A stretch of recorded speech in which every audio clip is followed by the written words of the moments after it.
Hi there, welcome to episode 133 of the WaveBack Music Podcast. My name is Kris. And I'm Matt. And we're here to listen to the most interesting video game music there is. Donkey Kong turned 40, a franchise that spawned several successful spin-offs, including Donkey Kong Country and Super Mario Bros., isn't just historically important, but it features some amazing music as well. Keep your eyes on your banana horde, because tonight we celebrate the 40th anniversary of Donkey Kong.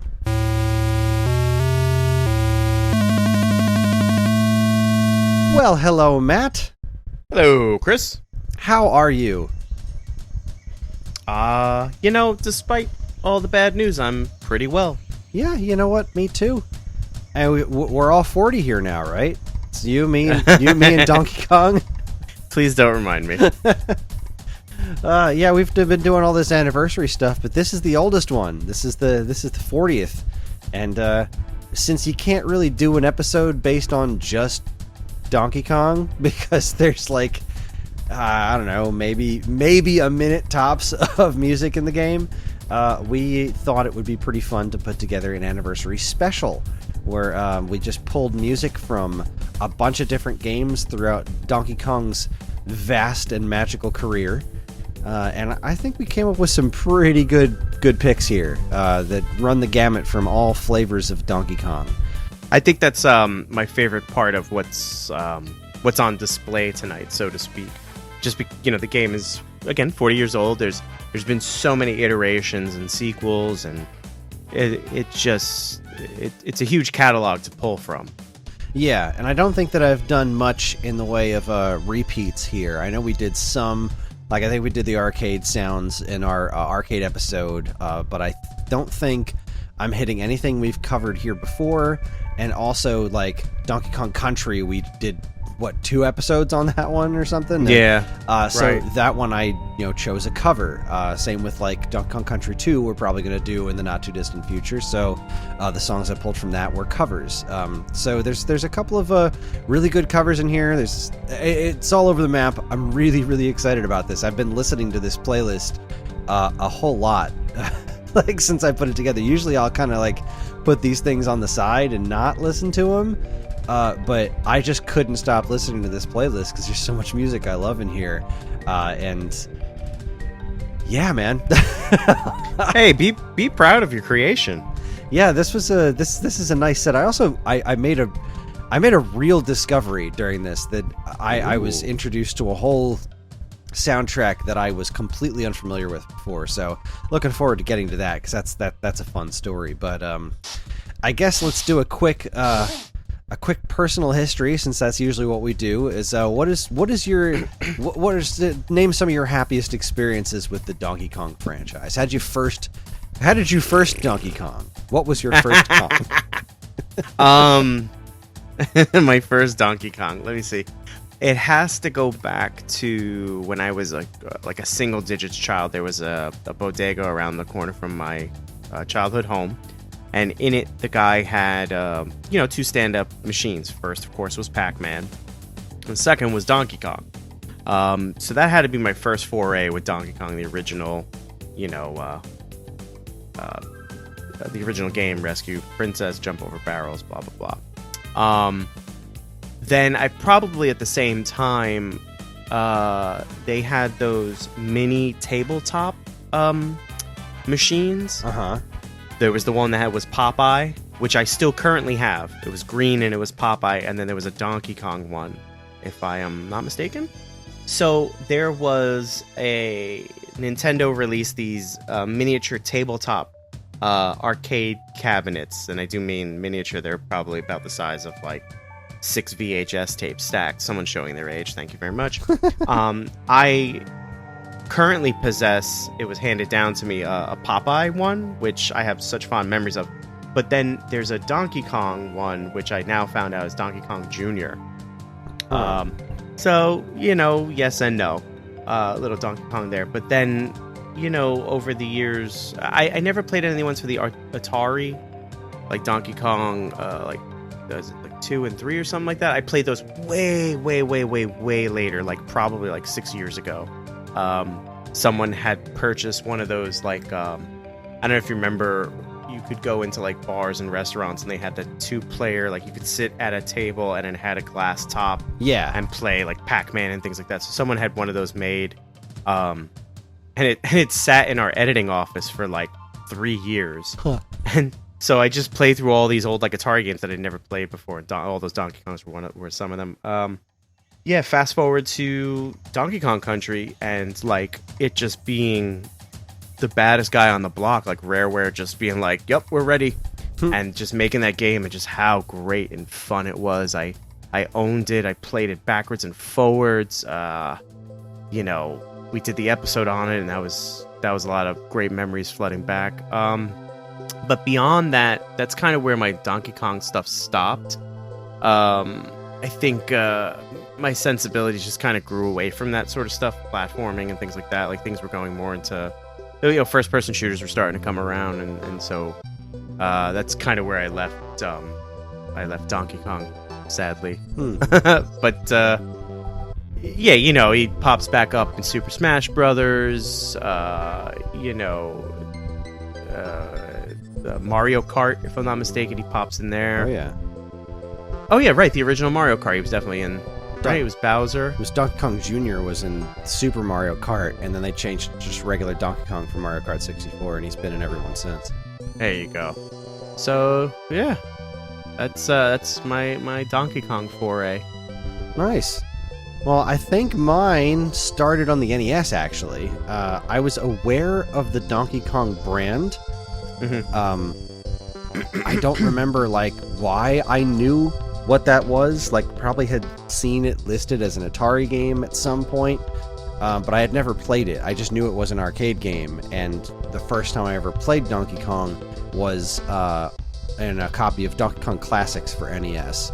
And I was like, oh, this is so amazing. This is where Mario comes from. And I have no idea how I knew that at the time. It's such a blur. And you're like, and he's a giant jerk. I wish I had some better grasp on why I knew what I knew and when I knew it when I was a kid. But, I didn't think to pay that close attention. My memory's garbage. So, yeah, join the club. I loved Donkey Kong, and then I loved Donkey Kong Jr. The first arcade Donkey Kong game I played was they had a copy of Donkey Kong 3 at my local I think I talked about this on our arcade episode. At my local recreation center, there was a copy of Donkey Kong 3, and I was like, okay, this is weird. I'm spraying Donkey Kong in the crotch with bug spray. That's an experience. Real weird. So I eventually got that on NES, and I carried this torch for Donkey Kong for the longest time. Like, I love this franchise, and they just didn't do anything with it for the longest time until 94, when they did that Donkey Kong 94 for Game Boy, and that game was one of my favorites ever. That game's just incredible, top to bottom, and then Country blew my head off. Like, we had a whole big talk about that. So I love me some Donkey Kong. Let's listen to some Donkey Kong music. So, let's see. We're going to start with, just the exact place that we should start. Donkey Kong Arcade Sounds. This is a collection of pretty much all the music and notable sound effects or whatever from the original Donkey Kong arcade cabinet. So, brace yourself for a minute and 20 seconds of incredibly low fidelity, because the original Donkey Kong arcade machine sounds so muffled. But it's the quality stuff. Let's give it a listen. Here's DK Arcade Sounds. Enjoy.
that's the Donkey Kong arcade sounds. I forgot to mention that was all written by Yukio Kaneoka. It's who is credited to creating all those original Donkey Kong arcade sounds. Lovely little jingles. Yeah, I mean, it's so iconic. Like, a couple of those things like really took me back to playing, standing on a milk crate because I was a short kid. I'm also a short adult. And playing that game and just it's good times. I remember since I started on the NES one, I had no idea that in the arcade version, Donkey Kong actually bent all the girders. So that part in the beginning where he goes like boom, boom, boom, boom, and all the girders bend down and the ladders break, and then he makes that little like noise. First time I saw it, I was like, "Oh, that's so cool!"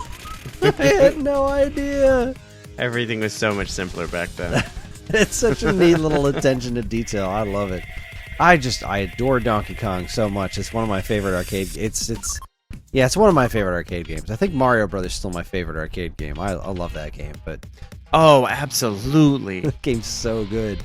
Anytime I see it on like any kind of retro anything, I'm like, I have to play this for 3 hours straight and get frustrated every single time. That was another game that they had at that rec center, and I remember being so disappointed when I bought the NES version because it plays great, it looks great, except the turtles don't like get out and kick their shells, which I thought was the funniest thing ever.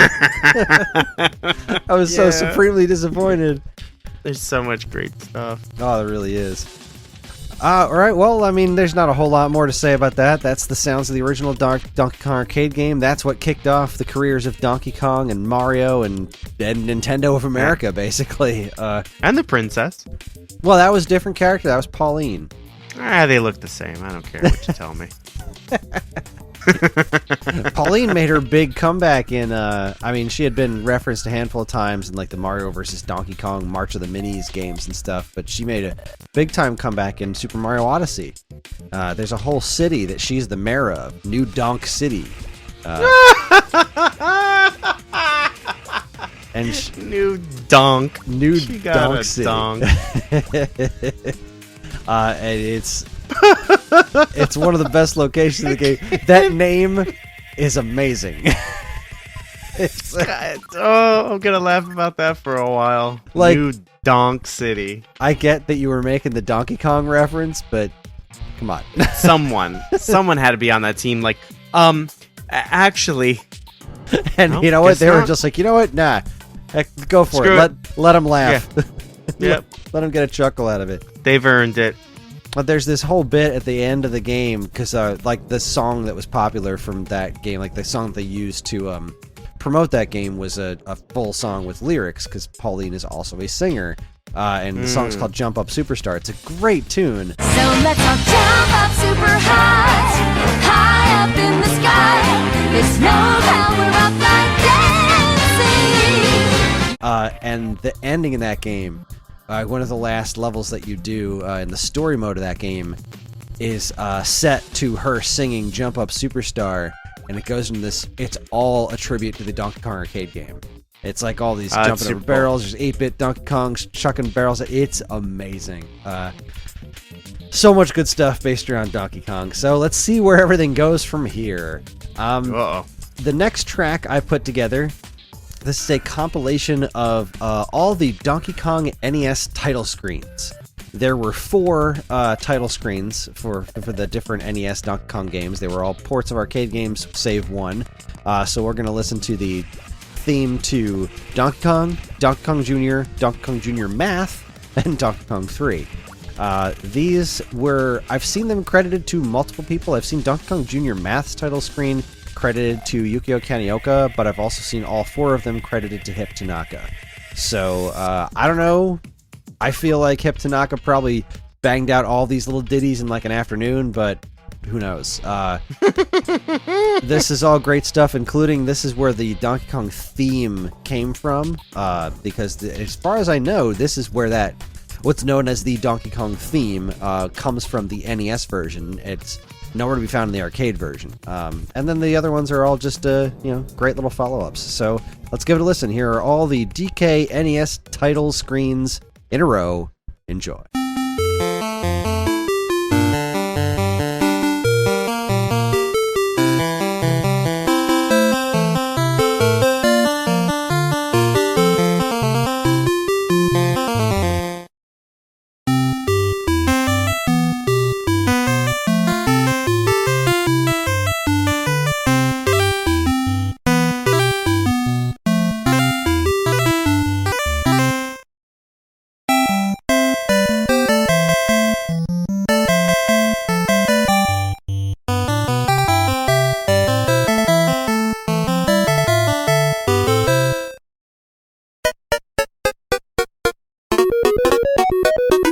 Alright, so that was Donkey Kong, Donkey Kong Jr., Donkey Kong Jr. Math, and Donkey Kong 3 all in a row.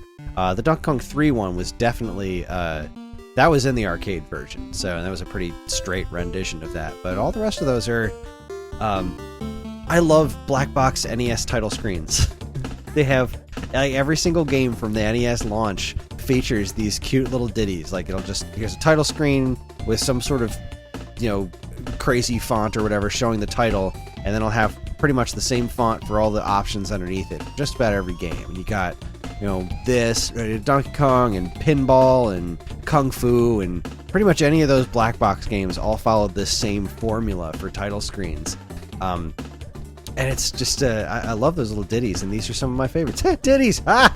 Ah! Oh, man. Oh, boy. I almost let that one slip by me. I'm gonna apologize to our audience. Even though I know you guys secretly love it. I hope so. Why else would they tune in? That's a valid point. So what do these ones make you feel, huh? Just so much nostalgia. I mean, I love the sound of some of the old, just the old games in general. Like, basically the sound of my, like, really young childhood, they just conjure up, like, these times where yeah, oh man, I don't mean to bring the mood down. They just bring up these times in my life where it was like summers were long, and if you had $1 in your pocket, the world was yours. Of course, I always 4 quarters and I was done, and I was like, oh man. Just good stuff, like just classic stuff. I don't know, it's not much to overthink, and I'm starting to overthink it, so take it away, Chris. I mean, honestly, the nobody likes Donkey Kong Jr. Math. That game's awful. What? That's not a banger? It's not, but that little title screen music is. I love that little tune. I think it was also used in the Japan only. And I love that this title exists. I don't remember what the actual title is, but it was the English, the writing equivalent of the Donkey Kong Jr. Math in Japan, but it was a Popeye game. If there was ever a cartoon character that should not be teaching you English, it's Popeye.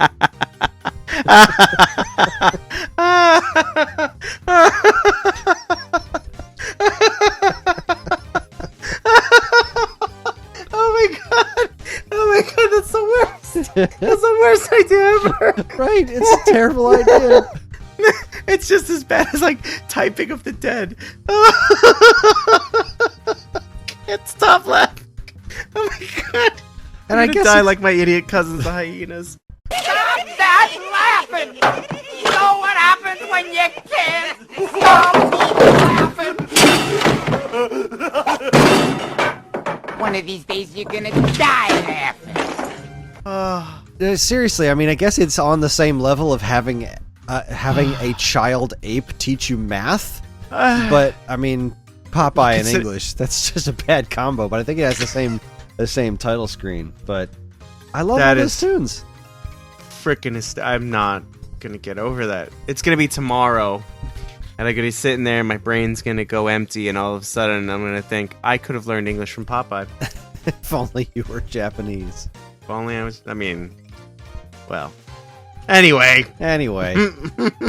Yeah, not a whole lot more to say about them. No. So this next song, we're going to take a bit of a tone shift, which is pretty exciting. I enjoy those.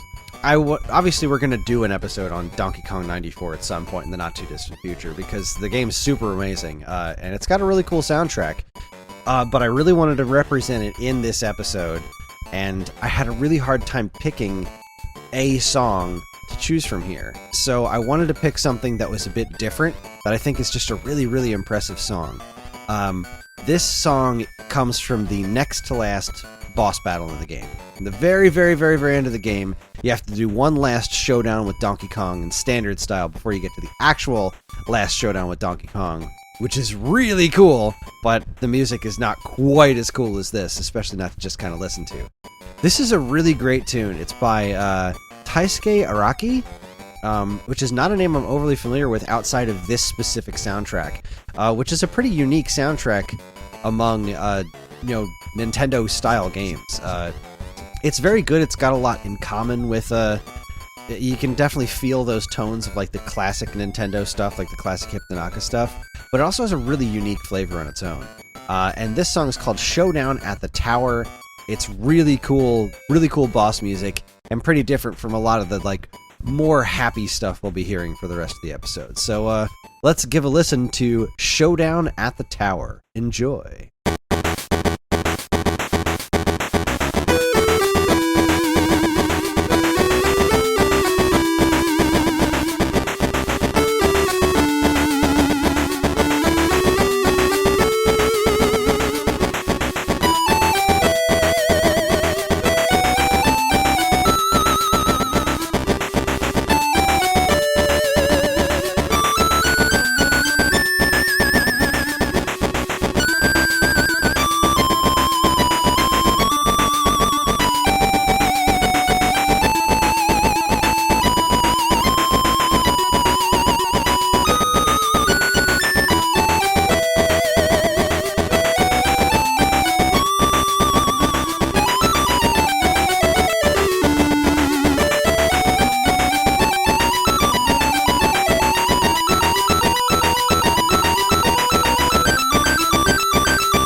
That was Showdown at the Tower. You gotta respect them for just putting an actual guitar solo in that song. I am so absolutely blown away by that piece. Right? Like, I am absolutely floored by it. Like, I enjoy a good chip tune. Some of the older stuff can be grating or whatever. You have to really like it to really like it, you know what I mean? That was, like, stunning. I've never heard anything like that. Well, I mean, okay. So, and not to cut you off. No, go ahead. because I don't ever mean to. But the main melody, the drum pattern, everything, like it's great. It's a great piece. But once that I for lack of a better term, guitar solo comes in and just wails, like holy crap, It's dude! Like They're shredding with a Game Boy. Yeah. Like who told you could do that? Who told you could do that? And so well, might I add. They're doing it right. Like the way those notes work together. Like Yeah. you can hear it, you can see it, you can actually visualize it being played on a guitar. It's so good, and this game is super long. So I don't know how many people are. I know the game isn't nearly as popular as it should be, and of the people who've played it, I don't know how many people have actually made it to the very end. But like, man, you get to this, and you hear this song, the whole song, because the fight's not short. You got to grab these. So Donkey Kong's several screens up, and it scrolls, and you're all the way at the bottom, and there's wind blowing the whole time because you're way on top of a building. And like he throws these barrels down, and you got to do a handstand to catch the barrels on your feet to knock them down, so that you can then pick them up and then climb all the way back, hold it back to the top, holding a barrel to throw at Donkey Kong. You got to do it a handful of times, and so it's pretty time consuming. So you hear this whole tune, and it's besides just being fantastic music, it's such killer boss music too. It's so good. Yeah, and that's the other thing that I kind of forgot was it's a boss tune. Like, it's you so know, effective. All too often, maybe this is, precursor to some of it all, but all too often we think of like foreboding, a big thing for you is off tempo, off timing. We when we talk about boss music, this is none of that. Unless, of course, you're like me and you were not expecting that guitar solo, and then you're like, wait, what? You're dead. So like, what's going on right now? But yeah, that's again, I forgot that it was boss music, and it's like, holy cow, this is boss music. Like, wow.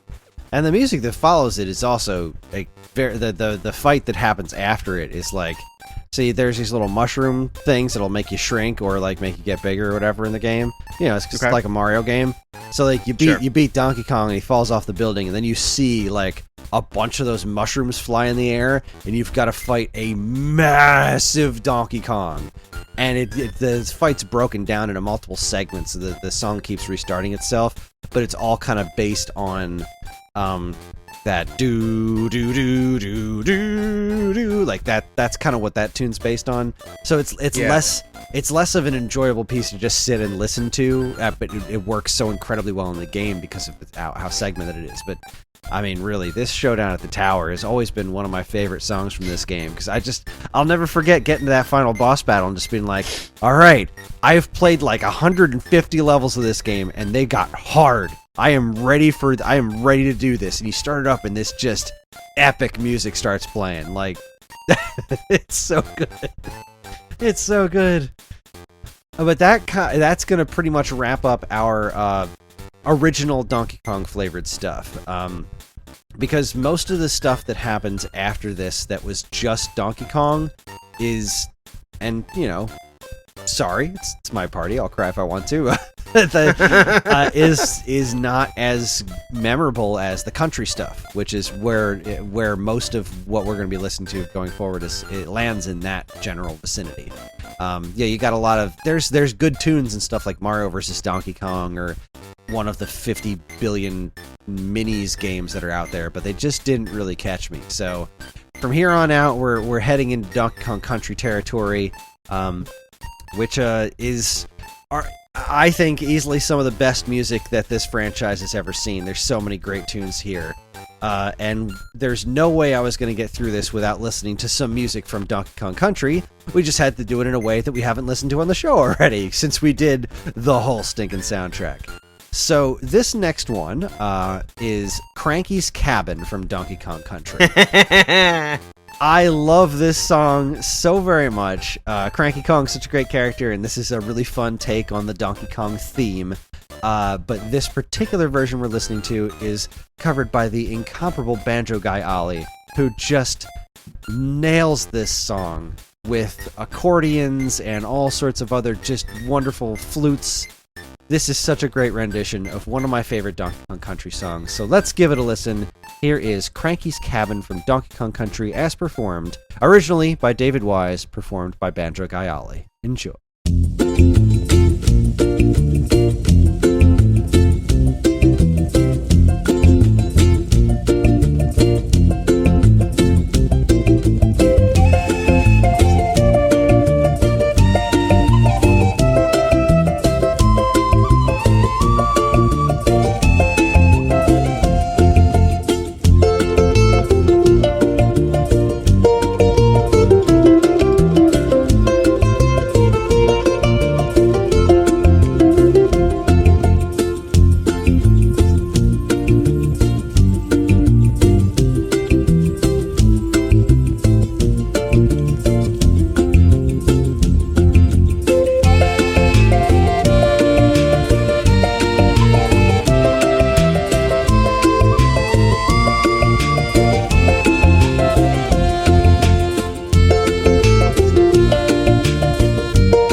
To say that Ollie has made some of my very favorite music in the world would be an understatement. It's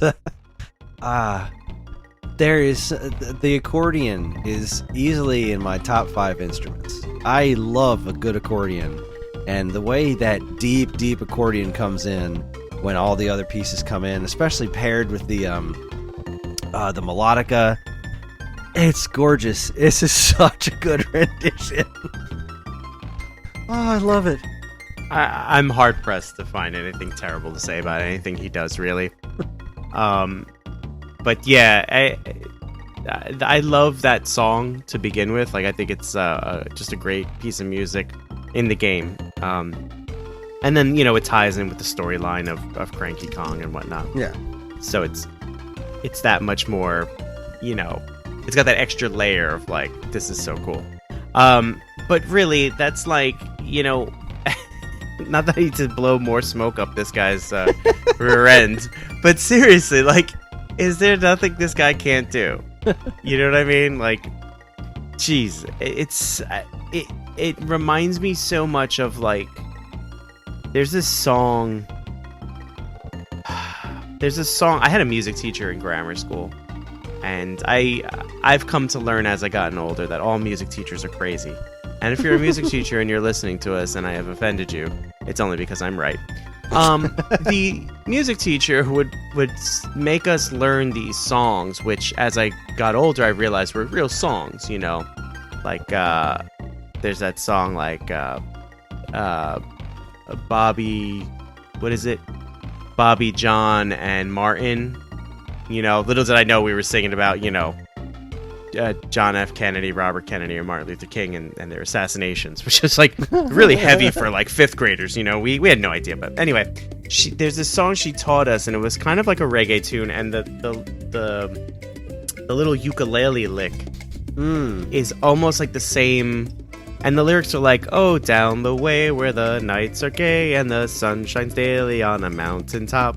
I took a trip on a sailing ship, and when I reached Jamaica, I made the stop. It reminds me so much of that, and I don't know what song that is. So if anybody listening knows what weird, random childhood memory I'm bringing up and knows the name of that song, please feel free to join us on our Discord and just shout me out. I got nothing. And let me know. Yeah, no, but just curious. But at any rate, he took a great song and he made it just so super feel good, and like, I defy you to be in a bad mood after listening to that. Right, just that groove he added to it. Like, it is a great song to begin with, but it doesn't really have much of a groove. It doesn't have, like, he just a little bit of percussion he added to it just made it move, just made it dance just a little bit more. Just a little bit, right? And it is stunning. It's amazing, and he's killed a handful of Donkey Kong songs. This was the one that I picked. The other ones are also great. just really nailed it on those as well. But moving on to another cover. This is actually an official cover, because this one comes to us by way of Super Smash Bros. Ultimate, and we did a bunch of Super Smash Brothers stuff before, including a Donkey Kong centric part of an episode, but we didn't include any Ultimate music. I think I threw in the one that they added, the King K. Rool one, which was just so ridiculous, that crazy like mariachi style, so over the top one where he's rapping the lyrics to his own song, which is just great. This was another one that was added just for Smash Brothers Ultimate. The original version of both of these songs. It's a mashup of two songs, the map page and bonus level. The map page, that's not what this song is called, which is weird that there's a bunch of stuff. The song's called Simian Segway. There's a lot of the stuff in the Smash Brothers soundtrack that's like, this isn't right, but okay, whatever. It's the map music, Simian Segway, and the bonus level Blitz. Simian Segway by Eveline Fisher and bonus level Blitz by David Wise. This was covered by Hiroshi Yamaguchi, not to be mistaken by Hiroshi Yamauchi, who was the former president of Nintendo, who was, as far as I know, definitely not a musician, but I believe he was a high-level Go player. Neither here nor there. That's pretty impressive. Yeah, he was a smart dude. President of Nintendo for years, apparently prided himself on never having played a video game. He was a strange man. But regardless, that's not what we're here for. We're here to listen to this. I didn't necessarily want to keep diving into the Donkey Kong Country well, because we've covered these songs so much, but boy, is this really a good cover. When I think of some of my favorite Donkey Kong tunes, this one popped into my head pretty early on, and I just wanted to share it. So here is from Super Smash Bros. Ultimate, the map page / bonus level. Turn it up and enjoy.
Oh boy, I cannot take it.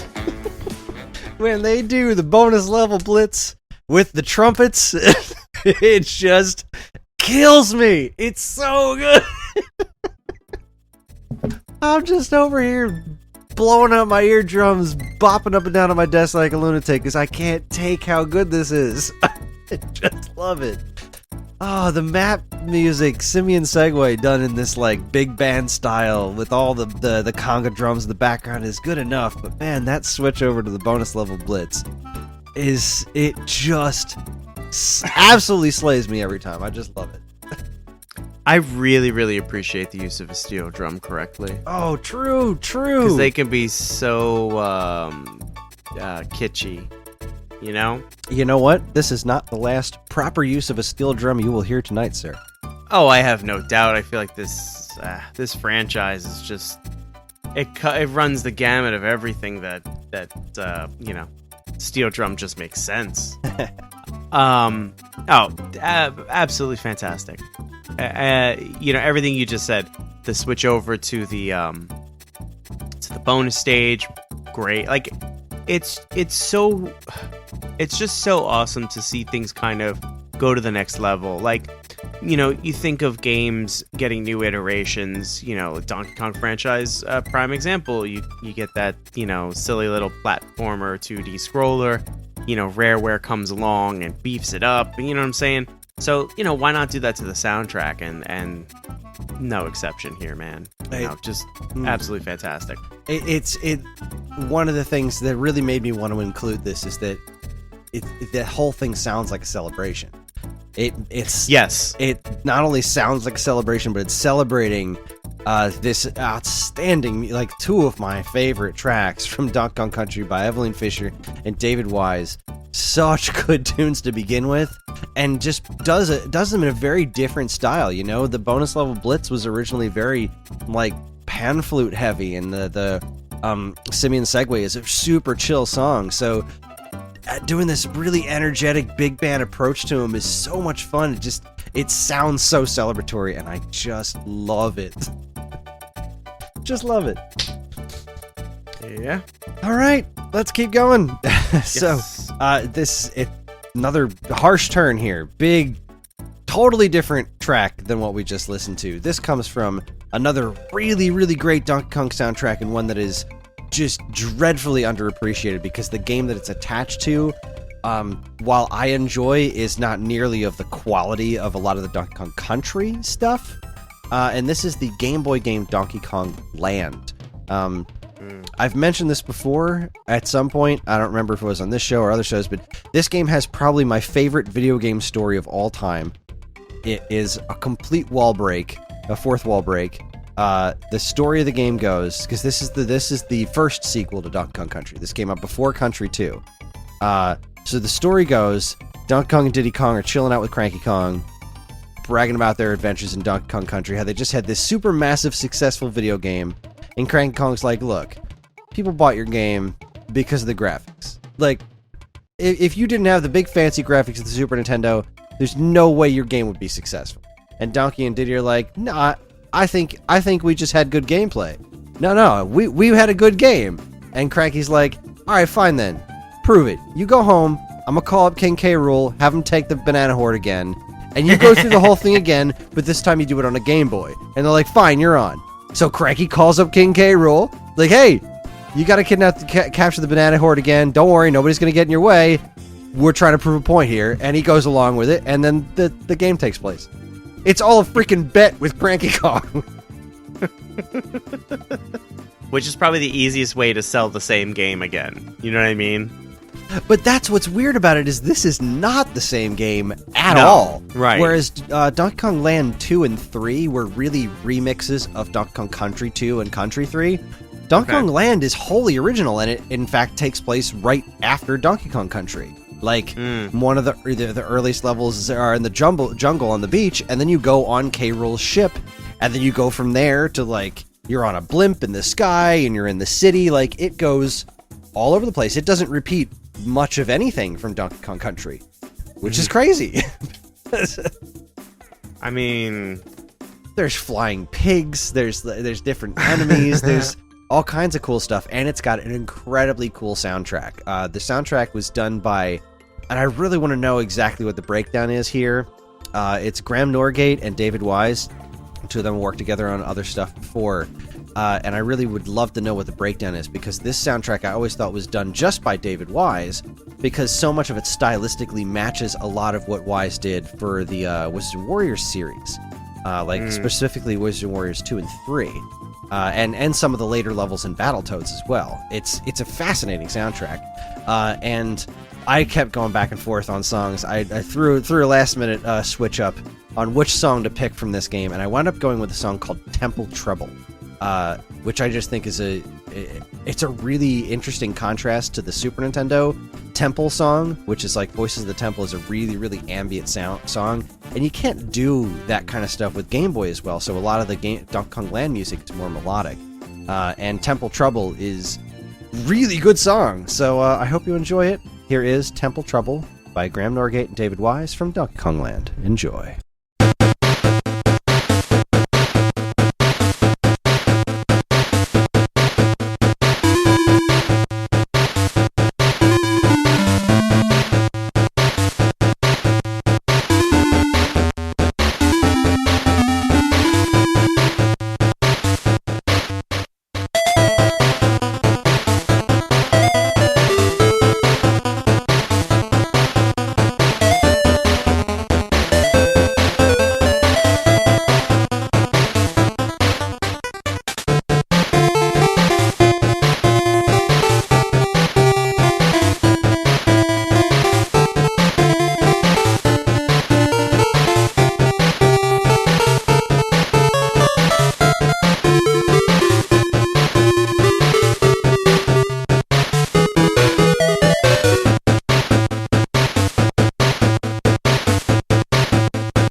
That was Temple Trouble by David Wise and Graham Norgate from Donkey Kong Land for the Game Boy. And what did you think of that song?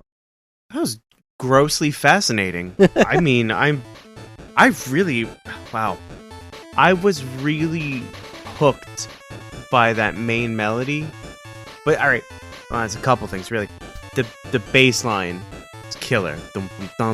Oh yeah, fantastic. But that main melody, just the way it's played, it's not for anyone who does music creation like on things like Fruity Loops and stuff. It's not quantized, so it's not like it plays like it has a soul. It plays like someone's really playing it live. Yeah, and it has like feeling and that and movement, and that's what really that's what really grabs me about it. It's a great piece of music that I've never heard. I had a Game Boy at some point, but I never really played it, all that often, and I definitely didn't get my hands on any of these Donkey Kong games. So, yeah, I mean, this was definitely in a bit of a weird era for the Game Boy. I think this was post Pokemon, so the Game Boy original, super aged original black and white dot matrix screen Game Boy was still cooking at this point. And the physics are all weird in this game. It's hard to play, especially on an original Game Boy. But I was so in love with Donkey Kong Country that the fact that there was more of it to play was enough for me. So, and once you really get the hang of the way the physics work, there's some really good level design in there. There's wonderful music, like this. And, there's those specific little, kind of clicky sounds, like the part that's going like the secondary thing going on in the background. That's what really reminds me of a lot of Wise's work in Iron Sword and Battletoads in particular. And the soundtrack is full of this kind of stuff. It is really, really fascinating soundtrack. And it gets so overshadowed because Donkey Kong Country 2 was such a big deal, and this was, portable Donkey Kong Country, which I think a lot of people wrote off, assuming that this was just the country game but shrunk down and not actually an entirely new game. But boy, this soundtrack just is filled with hits, almost top to bottom, and I'm always happy to share this game's music with people. I'm glad you liked it. Yeah, absolutely. I love the fact that just the way the melody, the main melody, it goes up an octave. It starts off really low and then just jumps up an octave to do it the second time around. Love it. Speaking of Donkey Kong Country 2, that's going to be the next game that we hit. This is the only other one that we have 2 tracks from, but since we are eventually going to do Donkey Kong Country 2 quite thoroughly, I thought this would be an excellent opportunity to pick up on some of my favorite Donkey Kong Country 2 covers.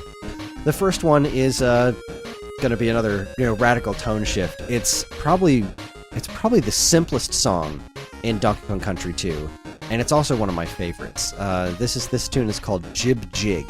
This comes from the stage where you're climbing up on the ropes in the pirate ship toward the beginning of the game, and this particular cover, the original version is done by David Wise, who did the entire Country 2 soundtrack. This version is covered by Sam Griffin, who is a classical guitar player who does these mind-blowing covers of really complicated songs.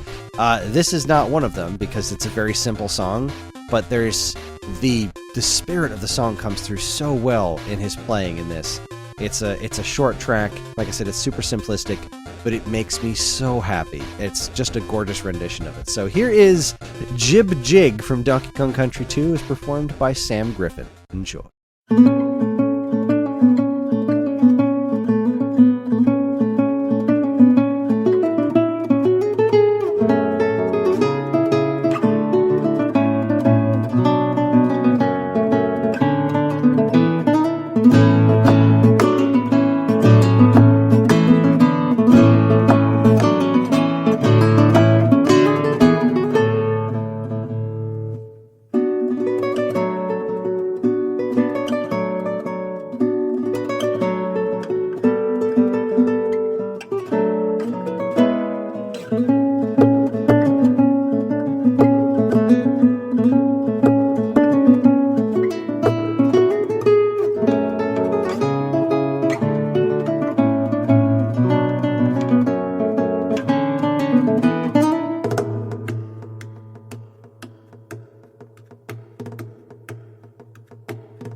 So, You cheeky bastard. So for anybody who's not overly familiar with just classical guitar in general, this was not like most other covers that you see. This was not multiple tracks laid on top of each other. Including the percussion he did on the guitar itself was all played at the same time. Because classical guitar is completely insane, and I have never been able to wrap my head around even the concept of being able to do what these people do. Nope. It's nuts. And he also has this, he partners with another guy, I can't remember his name, they call themselves the Super Guitar Brothers, where it's the two of them playing stuff at the same time for even more complicated things. And wow, just mind-blowing to listen to. But I love this tune so much. The original version of this was just... I remember getting to this stage in Country 2 and just stopping. You'd pause the game and the music would keep playing, and I would just sit and listen to it, because it also, in the original version, had this really cool wind effect that played in the background. But this tune is so simple, but it's such a nice, really, really comforting song. And this rendition just gorgeous. This cover is by far and wide, like, it's so simple. It's just a dude and his guitar. He just knows how to play it better than most. I'm a huge fan of classical guitar. To hear masters play is like seeing the face of God. You know, it's so overwhelming and just gorgeous. It sounds. It doesn't. They could play "Mary Had a Little Lamb," you know what I mean? And I just like, oh god. Yeah. But this was the perfect choice for this song. Like him playing this was the perfect choice for this song. And then, I had said, "You cheeky bastard," because to let it fade out on the percussion part was just like chef's kiss. Like you really like. I'm gonna say something stupid. It's like you really know what you were doing. You know what I mean? Like, wow. Like, how dare you be that good? And so much of his stuff is like that. Yeah. I've heard a handful of things over time, and every time I'm just so blown away by the talent. Yeah, definitely. If you're enjoying this episode, go check out Sam Griffin on YouTube and the Super Guitar Brothers as well. They're just mind-blowingly good. So let's move on to the next one, and this is the one where you're going to get a little bit more steel drum. This is another cover by PPF, which stands for Poop Poop Fart. We've played music by him on this show before. Can for the record, I fart poop, but that's just me. Well, his Twitter handle is crap toot, by the way. I assume that Poop Poop Fart was taken. It was. She was somewhat upset by. So, oh my goodness, this is a song that I've never heard anybody else cover before. This is Mining Melancholy from Donkey Kong Country 2, which is another one of those songs from Country 2 that really just knocked the socks off of me when I first heard it.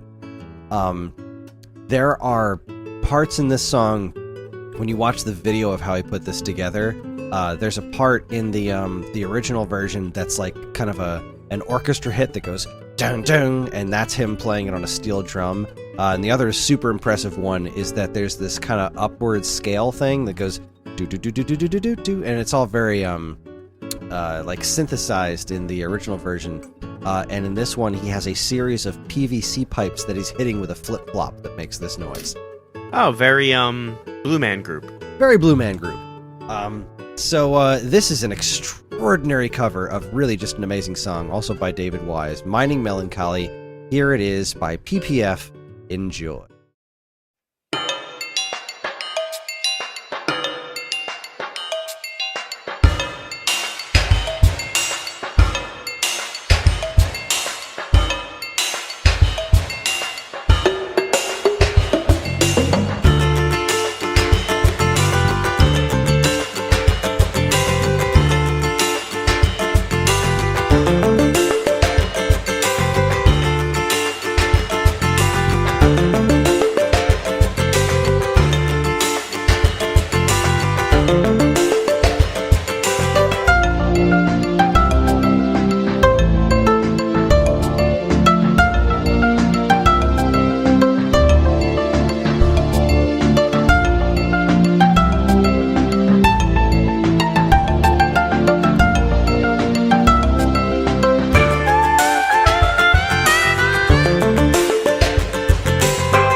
It's great.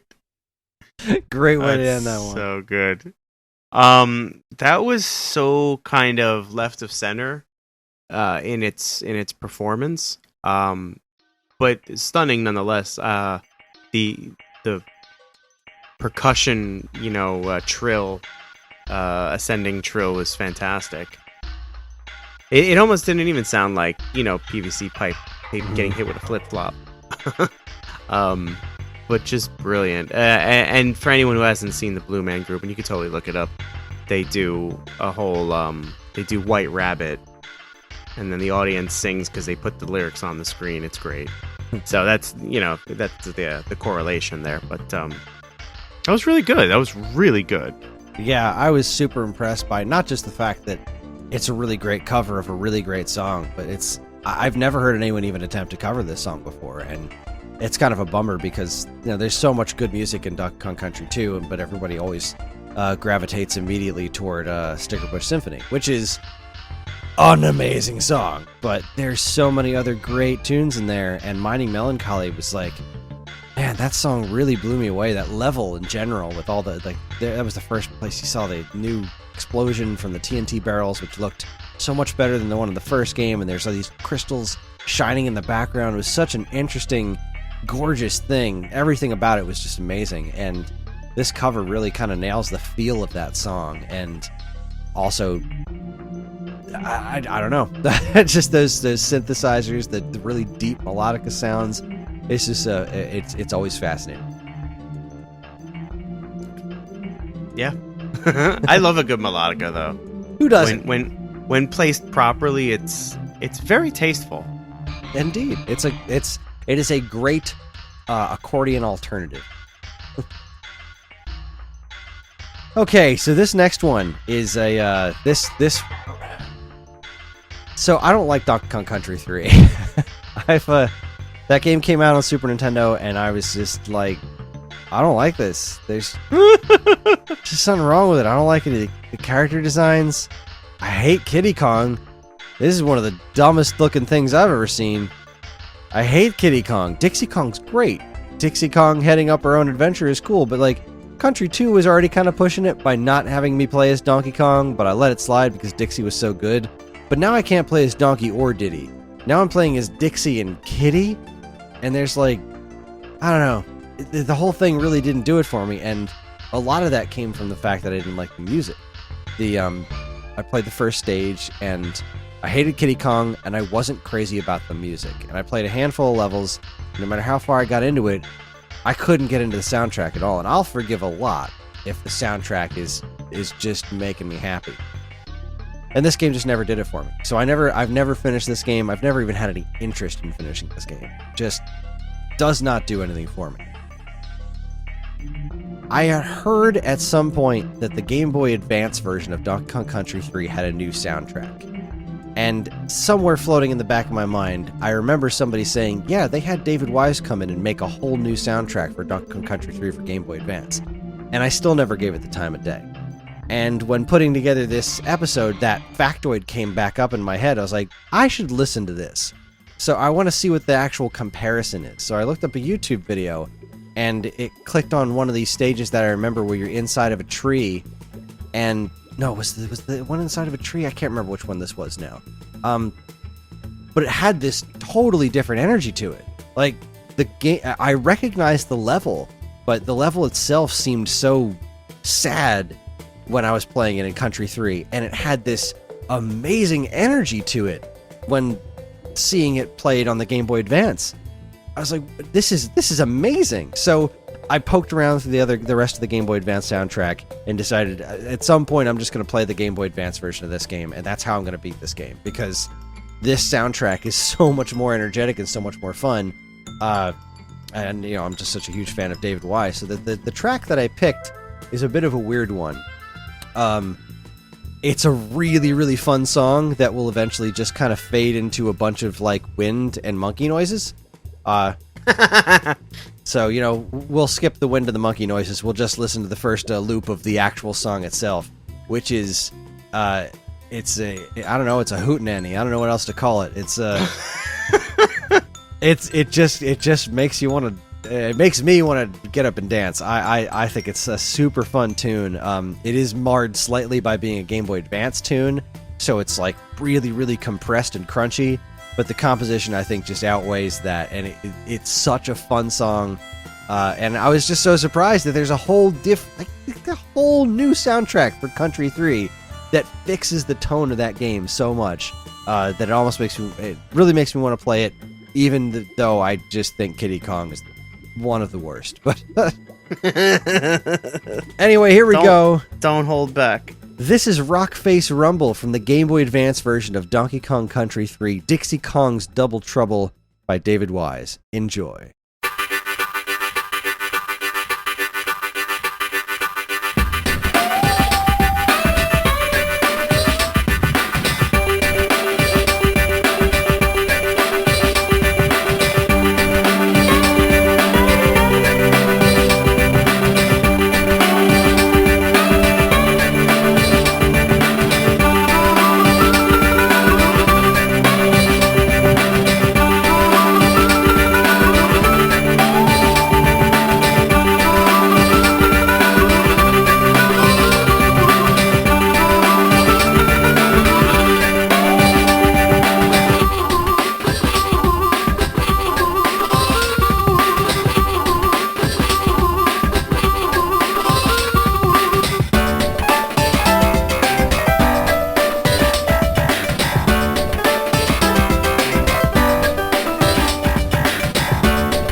And then it's just a bunch of wind and monkey noises for a while.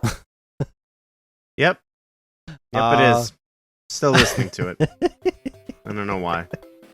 It's neat when it comes back in for the loop, but it just starts the song over again. It's wow. Yep. Wow, do I love that song. That's a really great track. That is so much fun. It's got such great energy. Right? And that's what the original version of the soundtrack was missing so much. It did not have that. Like, that's the music I want to play a Donkey Kong Country game to, you know? That's the music I want to climb around in a big hollowed out tree with jumping googly-eyed spiders and stuff. That harmonica sound is so authentic for a Game Boy Advance, you know?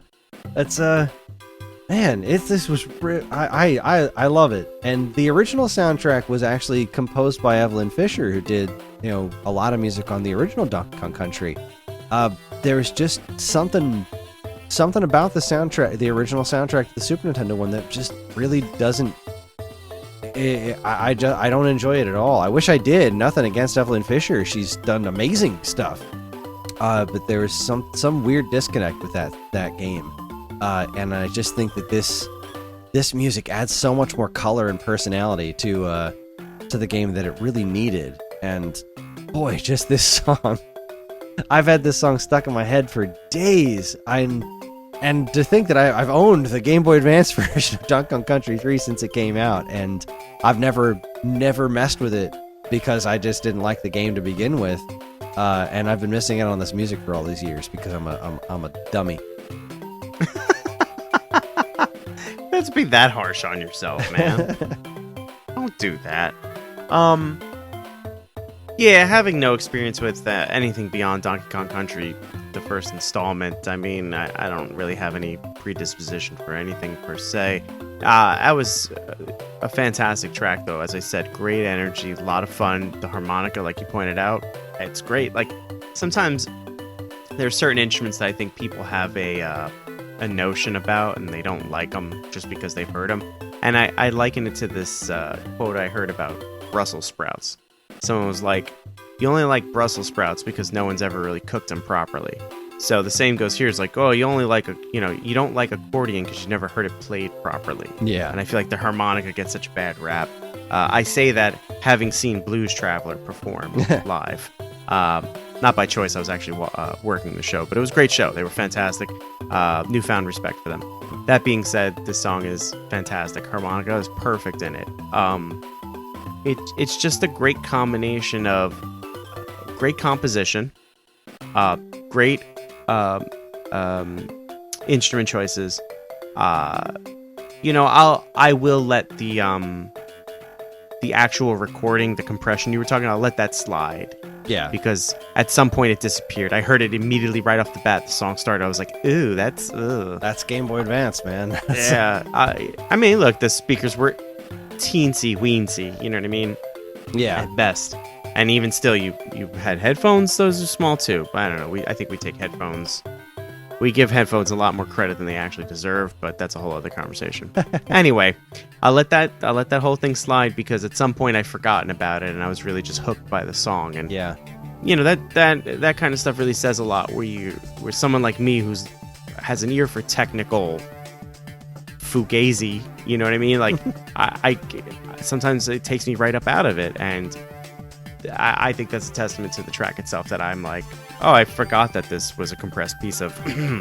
So, good on you. Yeah, no, I completely agree. It's definitely easy to forget. It takes a lot for me to actively listen to Game Boy Advance music because that tinny compression that Game Boy Advance music comes along with really drives me nuts. So a composition's got to be really good for me to want to listen to it. And yeah. I listened to this song a ton of times. Even sat through the entire, weird wind and monkey noises a bunch of times just because I didn't feel like restarting the track or God forbid, skipping it. So I was like, well, that really good part's coming back soon. And I love those big chunky drums. Like, it was just such a perfect combination. It's such a perfect storm of getting everything right. Every piece comes together.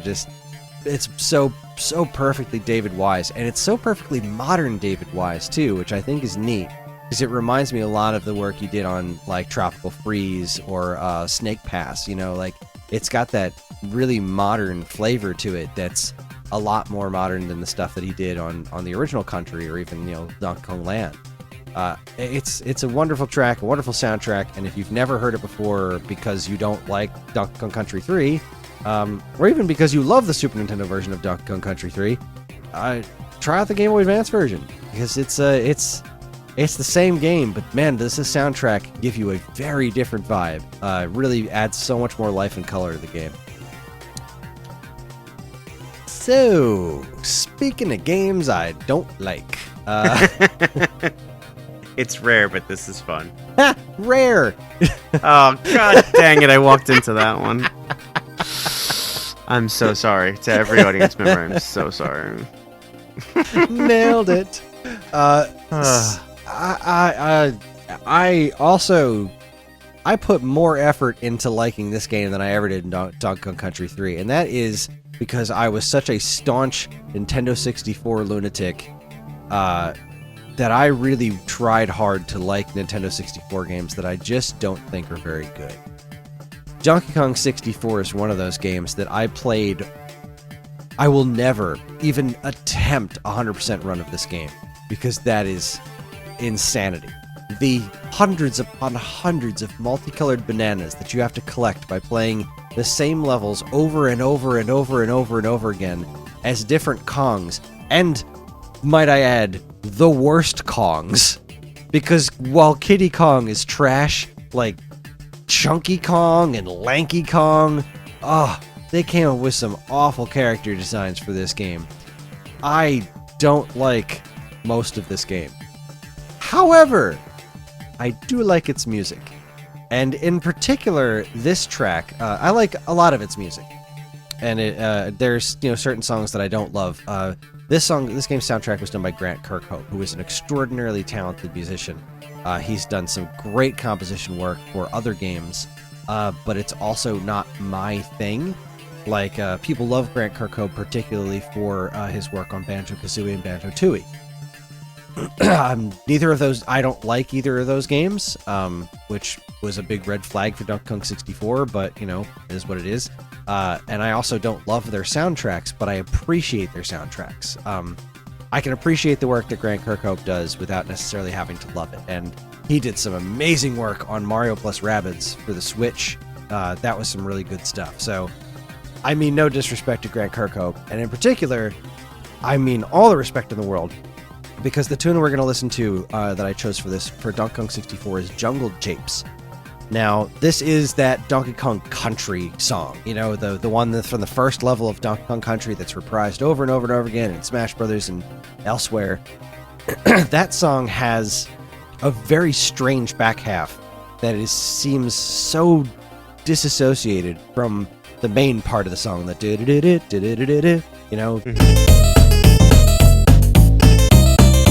it goes into this really totally different tempo, and it sounds very sad and dour, and I've never understood that part of the song. I've never gotten it. Mm-hmm.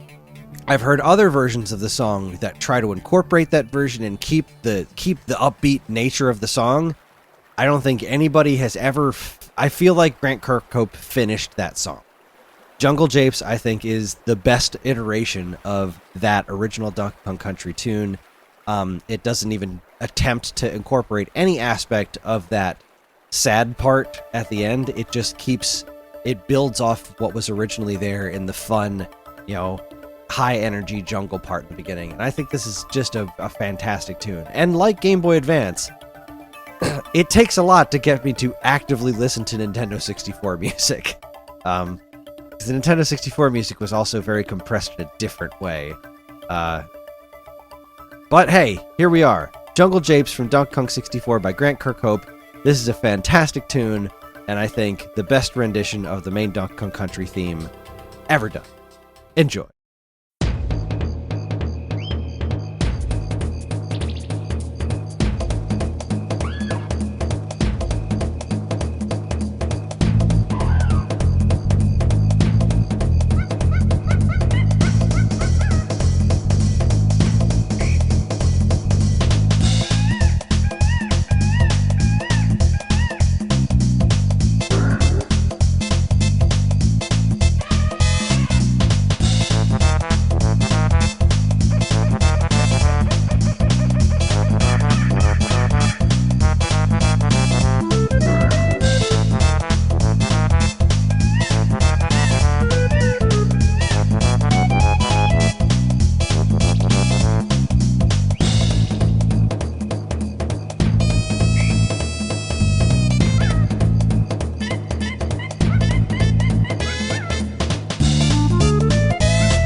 there we have Jungle Japes from Donkey Kong 64.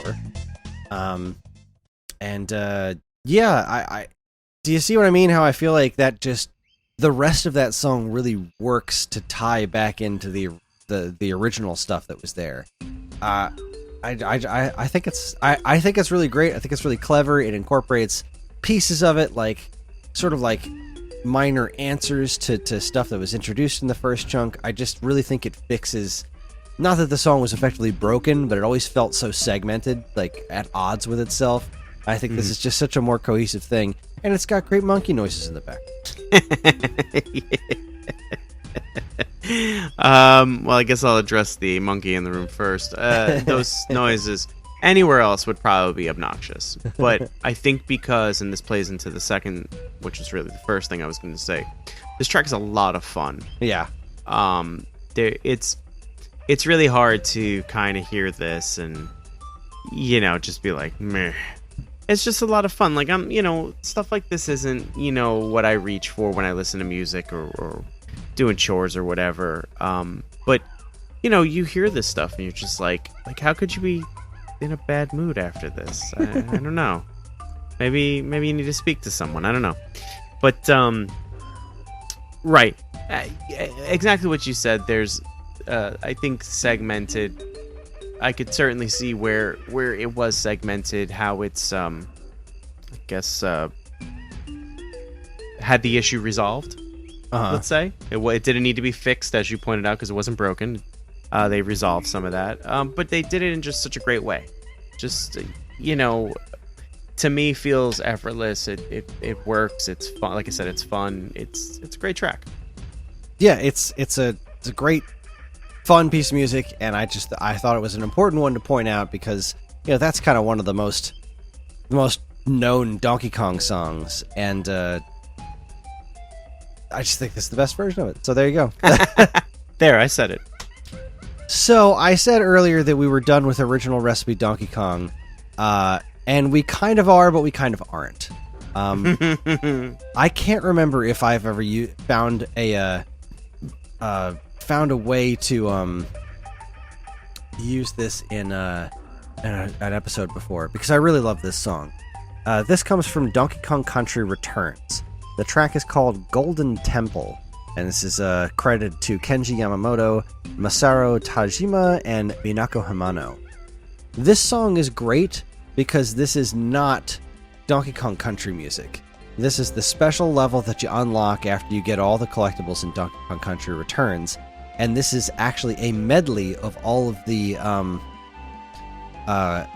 end of level tunes from Donkey Kong Jr. So you beat a level in Donkey Kong Jr. Go ahead. I was gonna say that was a long way to get there. Yeah, well, I do like to talk. No, not even. I mean, like, the composition of the track is a collection of compositions from, it's like, oh boy. Yeah, it's a bit, and Donkey Kong Jr., and not just the level ending things, like really every piece of music from Donkey Kong Jr. all kind of woven together, and not played back to back. Like they really kind of make them play with one another. It's masterful. It's wonderful, and especially if you liked Donkey Kong Jr., like I remember this came up recently, and I think it was our maybe on a Facebook post. Ferg from the Atari 2600 Game by Game podcast mentioned that he always liked the level ending tunes from Donkey Kong Jr. I was like, have I got a song for you? Because this just takes all of them and kind of turns it into more full-fledged music. This is a wonderful, wonderful, happy, celebratory piece of music, and I'm happy to listen to it. So here is Golden Temple from Donkey Kong Country Returns. Enjoy.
Who doesn't love a good cowbell, right?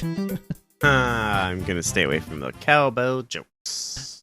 I love this song. When I first heard this song in the game, because I mean, getting all the Kong letters and everything was no easy task. This game is pretty challenging.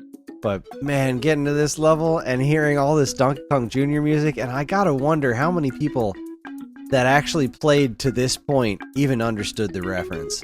Because, I mean, everybody knows Donkey Kong Arcade, like Nintendo always pumps that one out, but I feel like Donkey Kong Jr., especially for the younger audience that grew up on Country, not, the arcade ones, like, they're not going, but they don't have any affinity for Donkey Kong Jr.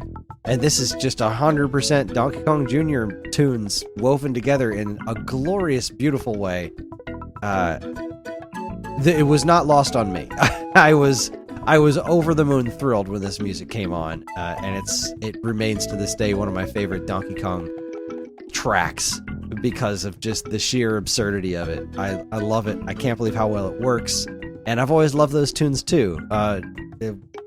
One of my favorite things about playing through Donkey Kong Jr. was hearing those cute little tunes whenever you finish a level, and that they were different every time you beat it. Every level had a different one. So this was such a great piece. Love it. Again, another composition is just a lot of fun. I mean, you cobble together all those smaller pieces into the parts equal the sum and stuff. A lot of fun. It's tough to listen to a lot of this stuff and not tap your toe or bob your head or just kind of get a general just good vibe out of it.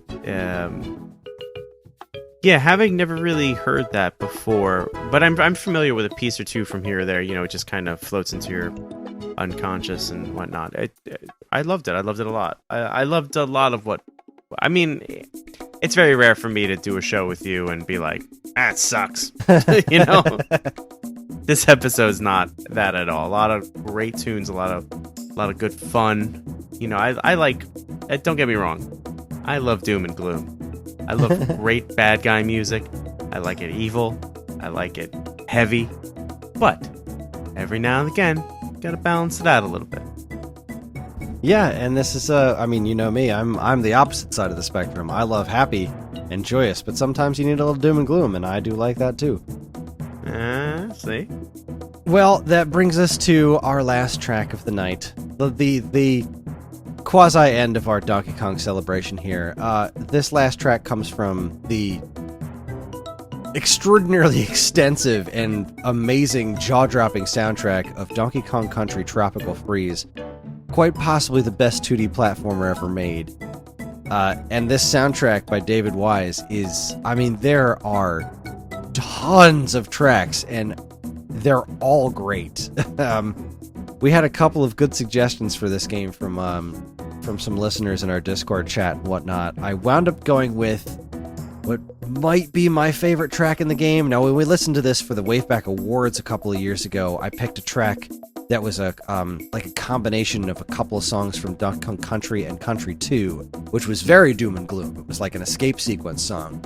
This is a little bit more in tune with what we heard from Rockface Rumble from the Game Boy Advance version of Country 3. This is it also incorporates some harmonica. Look at that. Didn't even think about that till now. But yes, this is a much more toe tap and good time. This is such a fun song. It's just a joyous, fun, happy piece of music, and I love it with every fiber of my being. This is Trunk Twister from Donkey Kong Country Tropical Freeze by David Wise. Enjoy.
that is Trunk Twister from Donkey Kong Country Tropical Freeze, and I think what I like most about that tune is like it's got enough on its own. Like it's just the main melody is just got it.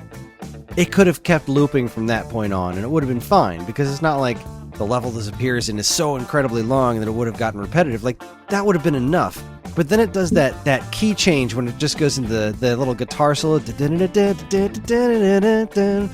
That just takes this song up to the next level, and it's so flippin' good. And it was this the level this appeared in. I remember playing this, and it was one of those moments where you're playing this unbelievably gorgeous game, and then this music just keeps getting better, like just keeps twisting at you. And it was one of those moments where you just stop and be like, I cannot believe this is this good. Like the combination of the game and the music and the visuals, that is all coming. I can't, like, I'm angry that this is so good. I just can't believe how good this is coming together. And good gravy do I love this tune. I've said it now 3, 4, 5 times. It's just this soundtrack is just fun. Every soundtrack, every bit of song we've listened to has been fun, and I think that's a great kind of lasting impression of at least the last 30 years of the 40 that make up the Donkey Kong legacy. Is that these games have always been fun, frustrating. Sure, I can certainly remember periods and moments in Donkey Kong Country 1 where I was just frustrated as all. But nonetheless, I think a lot of people have a lot of fond memories of the entire legacy, and a lot of them are fun, Yeah, that's fun's the name of the game, and well, there's a wonderful balance of fun and like ambience that comes with the country games, particularly the stuff by David Wise. Like you think about Donkey Kong Country 2 and 1 to that extent. Really, any of the Donkey Kong Country games have that kind of fun balance in there. But boy, when it gets fun party time, it's just the stuff that always stuck with me the most, and it brings me an unreasonable amount of joy. And really, all these tracks that we've listened to tonight have been so much fun, and I hope they make another Donkey Kong Country game soon, because Tropical Freeze has been out for a long time, and I think it's reached as large of an audience as it's going to, and which is kind of a bummer, because it is probably the best platformer I've ever played in my life. It is so impeccably crafted. It is so well done. The boss battles are a little long. That is a one takeaway from that game when I beat it the first time on Wii U. The boss battles are a bit too long. But that said, everything else, the game's a masterpiece. It is an absolute masterpiece, and its soundtrack is insane. That's gonna wrap it up for us. That's gonna be our show. Happy birthday to Donkey Kong. Any final thoughts? Nah, I think I'll just I'd like to see what they could put out for this next generation of consoles for the Donkey Kong series.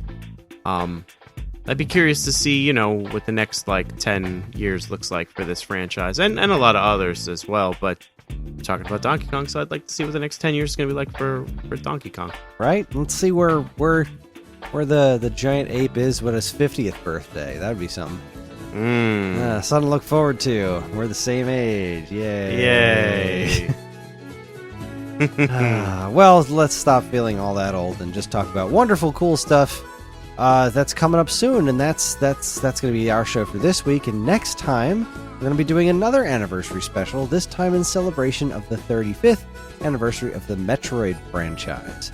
Woo! We have covered Metroid pretty extensively on this show thus far, so we're going to try to maybe pick some tracks off the beaten path. We're going to do a similar situation to what we did with Donkey Kong. We're going to pick some, maybe find some really excellent covers, maybe do some deep cuts from games that we haven't covered on this song, podcast at all. There's much work to be done. There's much great Metroiding to Metroid, and I'm excited to be a part of it. As am I.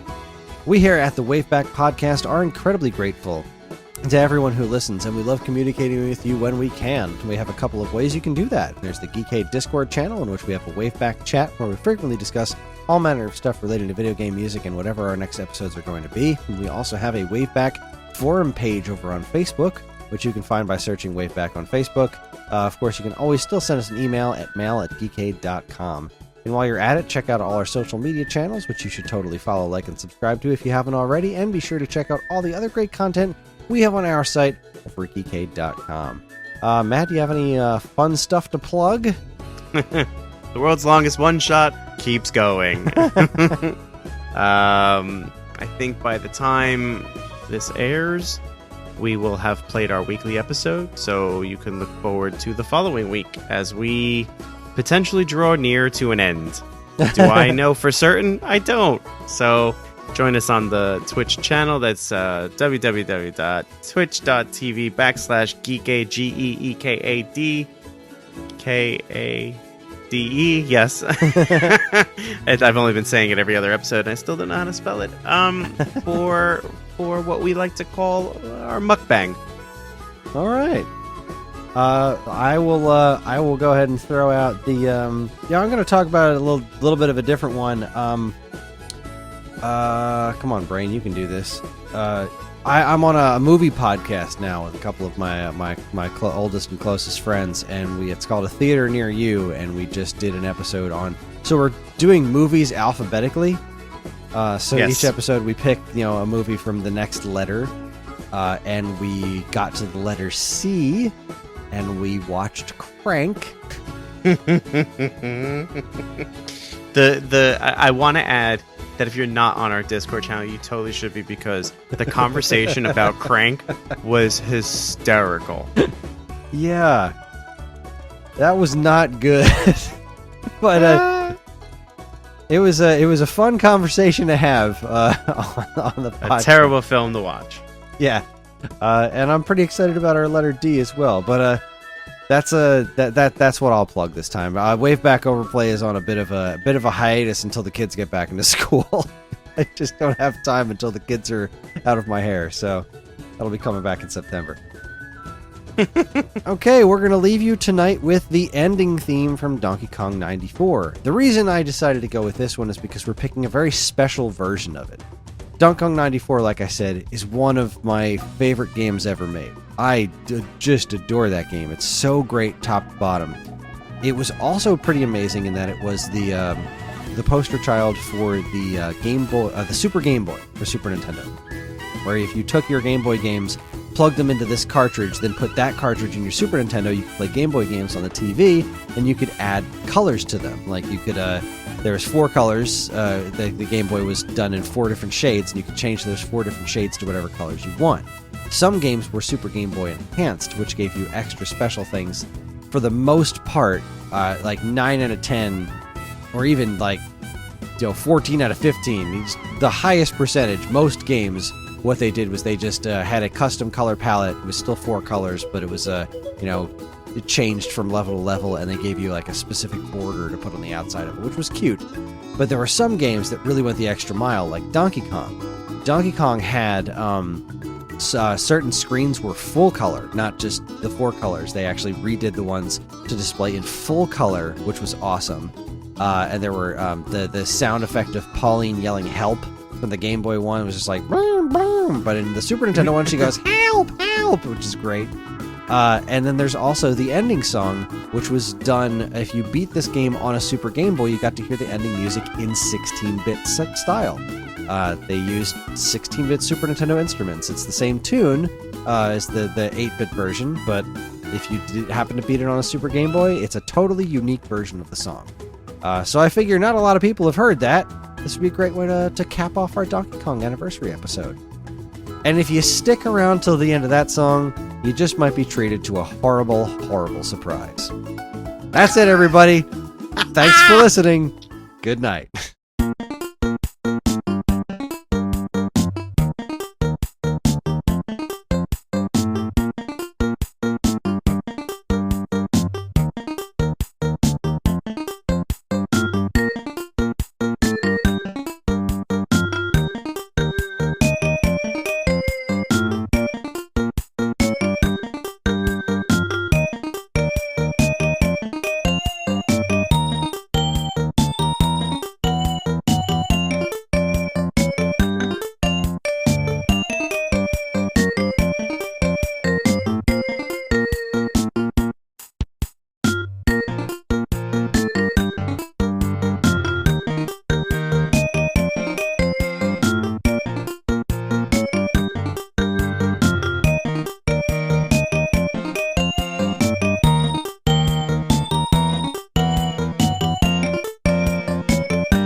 balloon. This crazy car just digs this tune.